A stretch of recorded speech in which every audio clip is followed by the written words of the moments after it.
द्रौपदी स्वयंवर के पहले विदुर को छोड़कर सभी पांडवों को मृत समझने लगे और इस कारण धृतराष्ट्र ने इस कारण शकुनी के कहने पर दुर्योधन को युवराज बना दिया। द्रौपदी स्वयंवर के तत्पश्चात दुर्योधन आदि को पांडवों के जीवित होने का पता चला। पांडवों ने कौरवों से अपना राज्य मांगा, परंतु गृह युद्ध के संकट से बचने के लिए युधिष्ठिर ने कौरवों द्वारा दिए खंडहर स्वरूप खांडव वन आधे राज्य के रूप में प्राप्त किया। पांडवों की पांचाल राजा द्रुपद की पुत्री द्रौपदी से विवाह उपरांत मित्रता के बाद वे काफी शक्तिशाली हो गए थे। तब हस्तिनापुर के महाराज धृष्टराष्ट्र ने उन्हें राज्य में बुलाया। धृष्टराष्ट्र ने युधिष्ठिर को संबोधित करते हुए कहा, हे कुंती पुत्र, अपने भ्राताओं के संग जो मैं कहता हूँ सुनो। तुम खांडव प्रस्थ के वन को हटाकर अपने लिए एक शहर का निर्माण करो, जिससे कि तुम में और मेरे पुत्रों में कोई अंतर न रहे। यदि तुम अपने स्थान में रहोगे तो तुमको कोई भी क्षति नहीं पहुंचा पाएगा।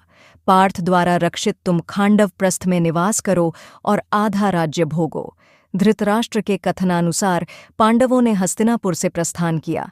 आधे राज्य के आश्वासन के साथ उन्होंने खांडव प्रस्थ के वनों को हटा दिया। उसके उपरांत पांडवों ने श्रीकृष्ण के साथ मय दानव की सहायता से उस शहर का सौंदर्यीकरण किया। वह शहर एक द्वितीय स्वर्ग के समान हो गया। उसके बाद सभी महारथियों व राज्यों के प्रतिनिधियों की उपस्थिति में वहां श्रीकृष्ण द्वैपायन व्यास के सान्निध्य में एक महान यज्ञ और गृह प्रवेश अनुष्ठान का आयोजन हुआ। उसके बाद सागर जैसी चौड़ी खाई से घिरा, स्वर्ग गगनचुंबी चहारदीवारी से घिरा व चंद्रमा या सूखे मेघों जैसा श्वेत व नगर नागों की राजधानी भोगवती नगर जैसा लगने लगा। इसमें अनगिनत प्रासाद, असंख्य द्वार थे, जो प्रत्येक द्वार गरुड़ के विशाल फैले पंखों की तरह खुले थे। इस शहर की रक्षा दीवार में मंदराचल पर्वत जैसे विशाल द्वार थे। इस शस्त्रों से सुसज्जित सुरक्षित नगरी को दुश्मनों का एक बाण भी खरोंच तक नहीं सकता था। उसकी दीवारों पर तोपें और शतघ्नियां रखी थीं, जैसे दुमुही सांप होते हैं।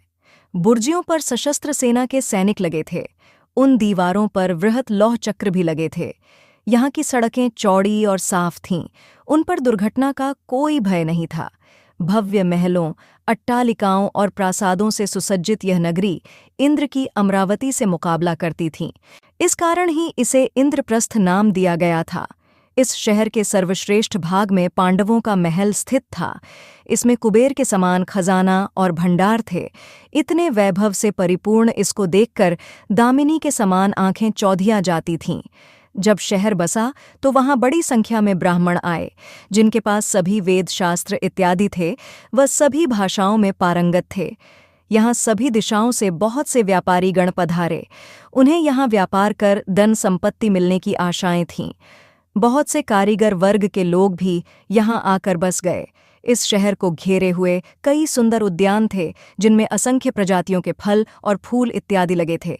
इनमें आम्र, अमृतक, कदम्ब, अशोक, चंपक, पुन्नग, नाग, लकुचा, पनास, सालस और तालस के वृक्ष थे। तमाल, वकुल और केतकी के महकते पेड़ थे। सुंदर और पुष्पित अमलक, जिनकी शाखाएं फलों से लदी होने के कारण झुकी रहती थीं। लोध्र और सुंदर अंकोल वृक्ष भी थे। जम्बू, पाटल, कुंजक, अतिमुक्ता, करविरस, पारिजात और ढेरों अन्य प्रकार के पेड़ पौधे लगे थे। अनेकों हरे भरे कुंज यहाँ मयूर और कोकिल ध्वनियों से गूंजते रहते थे। कई विलासगृह थे, जो कि शीशे जैसे चमकदार थे और लताओं से ढंके थे। यहाँ कई कृत्रिम टीले थे और जल से ऊपर तक भरे सरोवर और झीलें, कमल तड़ाग, जिनमें हंस और बत्तखें, चक्रवाक इत्यादि किल्लोल करते रहते थे। यहाँ कई सरोवरों में बहुत से जलीय पौधों की भी भरमार थी। यहाँ रहकर, शहर को भोगकर पांडवों की खुशी दिनों दिन बढ़ती गई थी। भीष्म पितामह और धृतराष्ट्र के अपने प्रतिदर्शित नैतिक व्यवहार के परिणाम स्वरूप पांडवों ने खांडव प्रस्थ को इंद्रप्रस्थ में परिवर्तित कर दिया। पांडुकुमार अर्जुन ने श्रीकृष्ण के साथ खांडव वन को जला दिया और इंद्र के द्वारा की हुई वृष्टि का अपने बाणों के छत्राकार बांध से निवारण करते हुए अग्नि को तृप्त किया। वहां अर्जुन और कृष्ण जी ने समस्त देवताओं को युद्ध में परास्त कर दिया। इसके फलस्वरूप अर्जुन ने अग्निदेव से दिव्य गांडीव, धनुष और उत्तम रथ प्राप्त किया और कृष्ण जी ने सुदर्शन चक्र प्राप्त किया था। उन्हें युद्ध में भगवान कृष्ण जैसे सारथी मिले थे तथा उन्होंने आचार्य द्रोण से ब्रह्मास्त्र आदि दिव्य आयुध और कभी नष्ट न होने वाले बाण प्राप्त किए थे।